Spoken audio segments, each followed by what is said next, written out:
Last week, we spoke about the challenges so many people are facing now.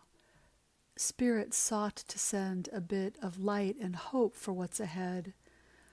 I received a very powerful letter in return. I'd like to share it with you now, along with Spirit's response.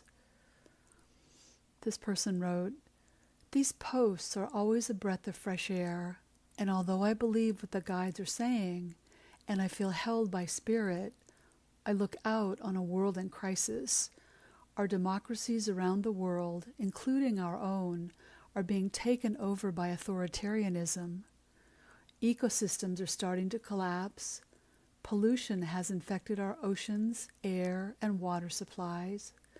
We are in a mass extinction. Shootings are on the rise. The fossil fuel companies still have a stranglehold on our governments, and our civility is crumbling. It would really be helpful to hear from the guides how to hold this contrast to what they are saying. How long is the global transformation going to take? How many will have to die in the process?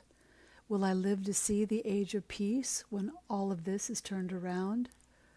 How will the earth recover? How do I hold all that I see and experience in this moment as the darkness intensifies?" I was guided to offer this response. Thank you so much for asking these very important questions. It is indeed a time of accelerated breakdown, leading toward what we will come to see as an ultimate breakthrough. In our love note last week, we were speaking about individual experience and evolution, and we are grateful for the opportunity to address the larger world through your question. First, know that you are indeed always held in love, that you are cherished, and that you are dear beyond words. Forever it shall be. And, to your question, the earth and all of its established systems are undergoing profound change.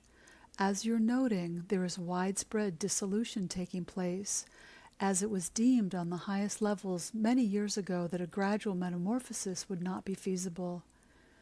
What's happening now is the breakdown that has been predicted for many years. This breakdown will continue to take place for some time. You may have noticed the increase in severe weather like tornadoes, flooding, and fire. In recent years, we have even heard about the visitation of locusts of biblical proportions. So much devastation is taking place, and on such epic levels. There's never been anything like it in our lifetimes. Though you may not be aware of it now, your consciousness, in partnership with the consciousness of everyone on the planet, was part of this decision-making process. Despite your seeming powerlessness in the face of these events, as humans, you have the greatest influence over them. You can use your consciousness to shift all of these outcomes and timelines to some degree. Your greatest offering in this time is to be a compassionate observer of these events. Allow your heart to be tender for those involved, and, at the same time, it is of benefit to learn to cultivate a neutral, witnessing consciousness as well.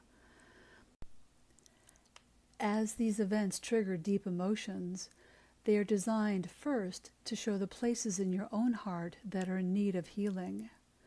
As you feel into these events, as you feel anger or frustration or fear or sadness arise, tend to that first. Be loving to yourself, and though it may not be immediately apparent or perhaps even make sense, look for any precursors in your own history. That is, seek out any events in your own life that also elicit these emotions. Send love to these places in you. Pay attention to and seek to heal your own heart first. This guidance is not intended as a glossing over or diminishing of how you feel in relation to the events taking place around you. We only ask that you use these experiences for self-healing and self-actualization first. Once your heart has been tended to, there are two pathways to take. As an initial step, attune to yourself and discern if there is an action you are called to take. Offer your services, lead a movement, or send money to support people already working on the ground. Scan your body, heart, and mind for any impulse to reach out. Then, follow it, if you will. Once you have scanned for the presence of a call to action and noted or taken appropriate steps, if any, come back to a restful place inside of yourself. The next step is to send love and white or golden light to the situation.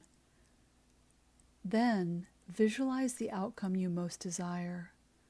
And don't just visualize it, feel it in your body as if it has already happened.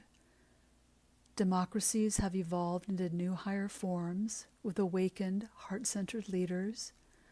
Methodologies for healing have been found and offered widespread for epidemic illnesses, and the violence in the human heart has been met, loved, and lifted out of the need for angry expression.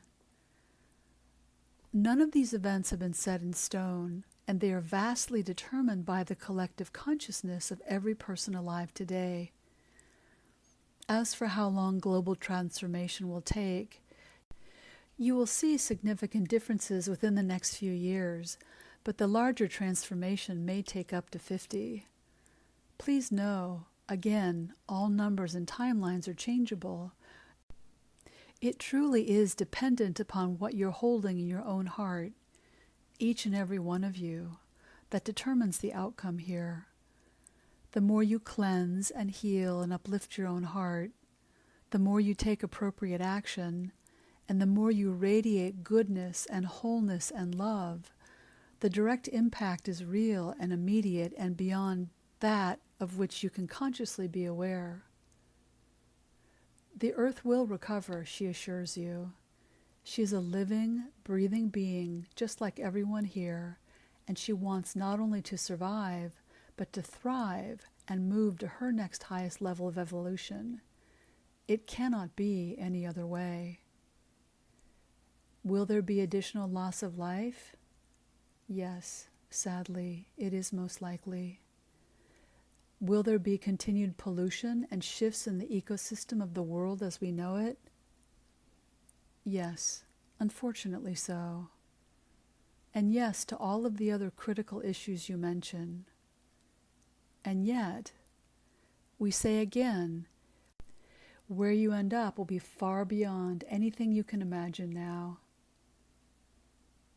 Thank you so much for this letter and for the opportunity it provided for us to respond. When we say you will have heaven on earth, we mean it.